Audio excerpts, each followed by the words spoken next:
چولستان میں لوگ کیسے زندگی گزارتے ہیں، ان کا رہن سہن کیسا ہے، سکول کا نظام کیسا ہے۔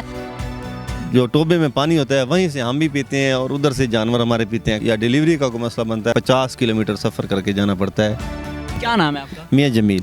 جمیل صاحب، یہ بتائیے گا کہ آپ صحرائے چولستان میں رہتے ہیں، بڑے بڑے ٹیلے، یہاں پر کیسے آپ زندگی گزارتے ہیں، کیا لائف سٹائل ہے یہاں، کس طرح سے لوگ جو ہے وہ سروائیو کرتے ہیں؟ جی چولستان میں رہنا بڑا مشکل ہے، یہاں آسان نہیں ہے، مطلب یہ ڈیپ ڈیزرٹ ہے، یہاں ہر چیز آسانی سے نہیں مل سکتی، تو رہ رہے ہیں، لیکن آہستہ آہستہ جو لوگ یہاں رہتے ہیں وہ سروائیو کرتے ہیں۔ ہمارا جو یہاں رہن سہن ہے وہ آبادی کے حساب سے مختلف ہے۔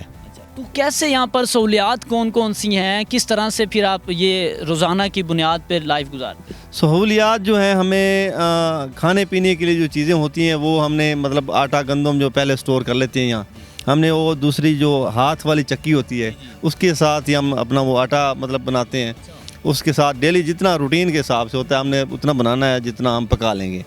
کون کون سے جانور آپ کے پاس ہوتے ہیں؟ جانور یہاں بکری ہوگی، بھیڑ ہوگی اور اونٹ ہو گیا، گائے ہوگی، یہ ہمارے پاس تقریباً جانور زیادہ تر یہی ہیں۔ اچھا یہ بتائیں یہاں کے جو ہے وہ پانی کا نظام کس طرح سے ہے؟ پانی وغیرہ تو مجھے نظر نہیں۔ پانی جو ہوتا ہے یہاں بارشوں کا پانی ہم ٹوبوں میں سٹور کرتے ہیں، اور جو ٹوبے میں پانی ہوتا ہے وہیں سے ہم بھی پیتے ہیں اور ادھر سے جانور ہمارے پیتے ہیں، اکٹھے ایک ہی جگہ سے ہم پیتے ہیں۔ کس طرح سے یہ پی لیتے ہیں؟ بس یہ مجبوری ہے، اس کے علاوہ اور ہمارے پاس کوئی راستہ نہیں ہے، تو ہم پیتے ہیں۔ پھر جس طرح آپ وہ ٹوبے والا پانی پیتے ہیں تو اس سے تو بہت بیماریاں لگ بہت جاتی ہیں۔ بیماریاں، ہیپاٹائٹس سی ہو گیا، کافی ساری بیماریاں مطلب وہ ہو رہی ہیں۔ تعلیمی نظام اور صحت کا نظام، کوئی ہاسپٹل اس طرح کا کوئی؟ جی یہاں تقریباً جہاں ہم بیٹھے ہیں، اگر خدا نخواستہ کوئی ایسا ہماری فیملیز میں کوئی مسئلہ بنتا ہے یا ڈیلیوری کا کوئی مسئلہ بنتا ہے تو تقریباً میکسیمم ہمیں 50 کلومیٹر سفر کر کے جانا پڑتا ہے، تو یہاں ہمارے پاس کوئی صحت کے حوالے سے زیرو ہے۔ تو تعلیمی نظام مختلف ٹوبہ جات پہ موبائل سکول ہیں، اس سے ہمیں کافی فائدہ ہے۔ تو یہاں پہ نیٹ ورک سروس، انٹرنیٹ، یہ چیزیں؟ نیٹ ورک ہر ٹوبے پہ نہیں ہے، جو آبادی کے قریب ہے وہاں ہے۔ یہاں چولستان میں تقریباً اوورآل پورے چولستان میں نیٹ نہیں ہے، چند ایک ٹوبوں پر ہے، تو وہاں رابطہ ہو جاتا ہے۔ پہلے تو نہیں تھا، پہلے تو یہ تقریباً حالات تھے کہ اگر کوئی ہماری آبادی والی سائڈ پہ اگر کوئی فوتگی ہو گئی ہے تو میکسیمم ہمیں 8-9 دن تک کے بعد پتہ چلتا تھا کہ ہماری وہ فوتگی ہوئی ہے، یا ادھر ہمارے چولستان میں اگر کسی کی ڈیتھ ہو گئی ہے تو ہم آبادی رابطہ مطلب ہمارا نہیں ہوتا تھا، 8-10 دن لگ جاتے تھے۔ لیکن اب نیٹ ورک ہے اور اب تقریباً گاڑیاں بھی چلتی ہیں، تو کنوینس سسٹم ہے، رابطہ ہو جاتا ہے۔ یہاں کا رہن سہن یہ بتائیں کہ اب ہم نے یہ آپ کا گھر دیکھا ہے تو دوسرا ہمیں دور دور کہیں گھر نہیں نظر آ رہا۔ یہ آپ کو تقریباً ہر چولستان میں تقریباً ایسے ہی ہے، ٹوبے جو ہے نا، ٹوبے تقریباً میکسیمم 30 سے 25 کلومیٹر کے فاصلے پہ ٹوبے ہوتے ہیں، وہاں آپ کو ہر ٹوبے پہ 15 سے 20 گھر مل جائیں گے۔ اسی طرح یہ آبادی ہے چولستان میں۔ یہ گھر جو آپ نے کمرے بڑے مختلف انداز میں، اس کمرے کو کیا کہتے ہیں اور کس طرح یہ بناتے ہیں؟ یہ ہم اپنی مادری زبان میں تو اس کو کہتے ہیں گوپا، تو یہ چولستان میں رہنے کے لیے یہ بہت ضروری ہے، اس کا بہت اہم کردار ہے۔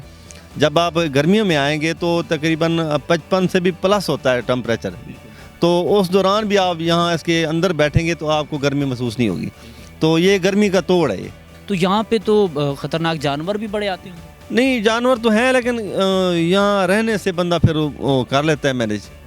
کون سے جانور یہاں؟ جانور یہاں زیادہ تر بھیڑیا تو بہت کم ہیں، آ جاتے ہیں لیکن کم ہے۔ یہاں گیدڑ ہو گیا اور لومڑی ہوگی، یہ ہمیں صرف نقصان ہماری بھیڑوں کو دیتے ہیں، کیونکہ وہ جانور ایسا ہے اس کو آسانی سے پکڑ لیتے ہیں۔ مجھے یہ بتائیں کہ آپ نے تعلیم حاصل کی؟ جی تعلیم حاصل کی ہے۔ تو یہ بتائیں جب تعلیم حاصل کرنے کے لیے جاتے تھے تو کتنا سفر کرتے تھے؟ بہت دور، ہم تو اپنے وہ اس ٹائم مطلب اونٹ ہو گئے، گدھے ہو گئے، ان کے اوپر بیٹھ کے ہم نے جانا 20-25 کلومیٹر۔ ہمارا ٹوبہ ہے ٹوبہ صوب والا، وہ آبادی سے تقریباً 15 کلومیٹر دور ہے۔ کبھی کبھی ہم پیدل چل کے آتے تھے، کیونکہ چولستان میں بعض اوقات ہوتا تھا کہ جانور کہیں دور نکل گئے، اسکول ٹائم ہمیں ملتے نہیں تھے، ہم پیدل آتے تھے، تو 15-20 کلومیٹر سفر پیدل کر کے ہم اسکول آتے تھے۔ کیا کہنا چاہیں گے؟ آپ اس طرح کی لائف گزار رہے ہیں کہ ہم سوچ بھی نہیں سکتے کہ ہم تو یہاں کچھ دیر بھی نہیں رک سکتے؟ آپ نے یہاں پہ اتنی زندگی گزاری ہے، کیا کہیں گے؟ بس ایک اپنے بزرگوں کا جو رہن سہن تھا وہی ہم نے ذہن میں رکھا ہوا ہے، تو حالات تو بہتر ہونے نہیں، اور ہم اتنا سروائیو نہیں کر سکتے کہ یا ہم بڑے شہروں میں رہیں تو وہاں تعلیم حاصل کریں اور کچھ، مطلب اگر ہم شہروں میں جاتے ہیں تو پیچھے ہمارے جانور یا وہ چیزیں نہیں رہتی.